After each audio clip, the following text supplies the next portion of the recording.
Hi guys, welcome to XX Workshop. My name's Alex and today I'm going to be giving you a tour around my single car garage tiny workshop. Stay tuned to find out more.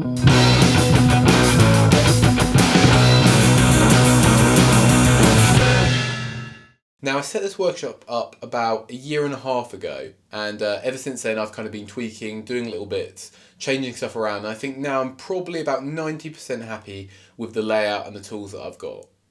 When I first moved into the house, the garage was totally unusable. The ceiling was made from asbestos and was completely leaking everywhere. Anything I put in here just got soaking wet, and I knew until I got that sorted, I wouldn't be able to use the space for anything. After getting a new roof, I had a blank canvas to start my workshop build. As you can see, it was a pretty standard small single car garage. Here in the UK, that roughly equates to a 2.4 metre by about 5.5 to 6 metre long space. The first thing I had to do was seal and paint the floor.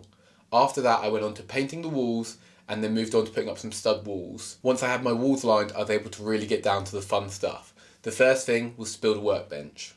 Although I've modified the bench now, this is my original workbench that I made when I first moved in here. I looked around on Instagram to find a design I liked and just got on with making it. It's got a plywood top that I can easily change out if it gets dirty or destroyed, and underneath it has some room for some storage. I eventually modified the bench to fit my DeWalt DW745 table saw. After finishing this bench, I had everything I needed to start my miter saw station. I knew I wanted this station to be long enough so I could fit full 2.4 metre lengths of wood onto it with ease. I used a DeWalt DWS 780 sliding miter saw on this bench. It was one of my first big purchases as a woodworker, and I got it through Facebook Marketplace as a used saw. On top, I also store my small benchtop drill press here. I recently added this new compartment to the left hand side, which holds all my screws and random other little tool bits that I don't always need, but it's great to just have a place to put them. Next to that I have my Makita belt sander, a tool bag and some moulds. Under that I store all my finishes and also my hardwood offcuts and larger pieces. I really love having the offcut bin right underneath my miter saw. It means whenever I'm cutting little bits I can just quickly chuck them underneath there and put them into the box and keeping them safe. After building my two workbenches, the next big thing I wanted to do was build a big French cleat tool wall. The board is made from a full piece of plywood that I've mounted to the wall. All the holders took a lot of time and work to actually put together, but it was great as I was still in my beginning phase of woodworking and was learning how to do a lot of different techniques and learning how to put things together properly. On the far left side of the tool wall, I have my drills and my jigsaw. These three Ryobi tools were the first tools I actually purchased and have been used to basically build anything within this workshop. Just below that I have my hammer storage, and to the right of that a holder for my blue roll, which is probably actually the thing I use most on the wall. Above that I have my safety equipment, my nail gun, some tape measures and a few pencils.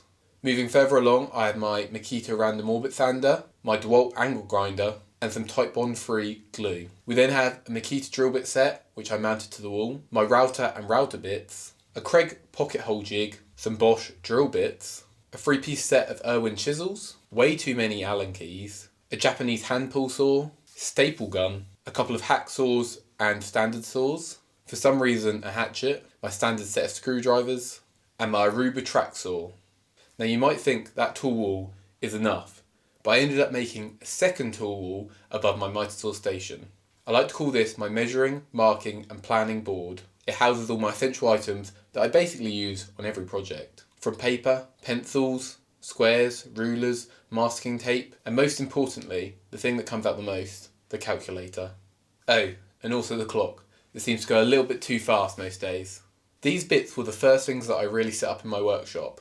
After that, it's been a slow progress of finding what I need and adding it as I go along. Down the far end of my workshop, you'll see my wood rack and my two dust collection systems. On the left, we have a small shop vac connected to a dust cyclone, which then I use to either hoover the floor or plug into my table saw or my miter saw.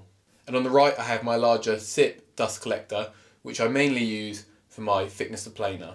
Speaking of which, my newest addition to the shop is my Record Power PT107 thickness planer. I can't praise this machine enough, and I really feel this has taken my woodworking to the next level. Also along this wall, I have a few personal things. The first of that being a TV.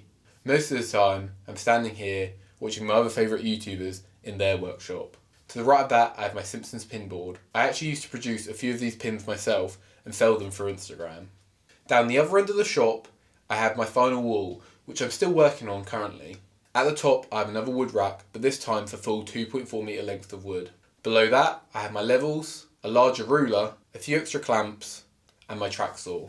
As it's such a small workshop, one of the things you really have to utilise is space, which is why I store most of my clamps on the ceiling. I found this is a great way to keep them out of the way, but still easily accessible. Well, I'm pretty sure that covers most of the workshop in here. As you can tell, it is a very small space, but I make it work. If you have any questions about the build or how I utilise the space, I'd love to hear them in the comments down below. Once again, this has been Alex, and I hope you've enjoyed this tour of my tiny workshop. Until next time, guys.